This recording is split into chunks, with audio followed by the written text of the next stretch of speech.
PIA corporation کی نجکاری کے لیے فائنینشیل ایڈوائزر کی تعیناتی کی منظوری دے دی گئی ہے۔ تفصیلات جانتے ہیں ٹون نیوز کے نمائندے طاہر شیرانی سے۔ طاہر بتائیے گا اس حوالے سے کیا تفصیلات ہیں؟ دیکھیں، وفاقی وزیر نجکاری فواد حسن فواد کی زیر صدارت نجکاری کمیشن بورڈ کا اہم اجلاس ہوا اور PIA کی نجکاری میں اہم پیش رفت یہ سامنے آئی ہے کہ بورڈ نے PIA کارپوریشن کی نجکاری کے لیے مالیاتی ایڈوائزر کی تعیناتی کی منظوری دے دی۔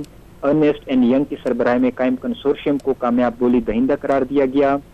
جو PIA کا مالی خسارہ ہے وہ 700 ارب روپے سے تجاوز کر چکا ہے اور حکومت کی کوشش ہے کہ تیزی سے جو PIA کی نجکاری کا عمل ہے وہ مکمل کیا جا سکے، اور IMF کو بھی یقین دہانی کرائی گئی ہے کہ PIA کی جو نجکاری ہے اس کا عمل جاری ہے اور اس کو مکمل کیا جائے گا جلدی سے۔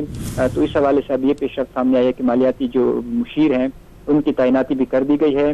اعلامیہ وزارت نجکاری کے مطابق بورڈ نے تمام طریقہ کار کی شفافیت کو سراہا ہے اور اس کے ساتھ بورڈ کی جانب سے house building finance corporation limited اور فرسٹ ویمن بینک لمیٹڈ کے فائنینشیل ایڈوائزر کے ساتھ سروسز معاہدات کی توسیع کی بھی منظوری دی، جبکہ بورڈ نے ہاؤس بلڈنگ فائنانس کارپوریشن اور فرسٹ ویمن بینک کی نجکاری میں غیر ضروری تاخیر کی ذمہ داری کے تعین کا فیصلہ بھی کیا ہے۔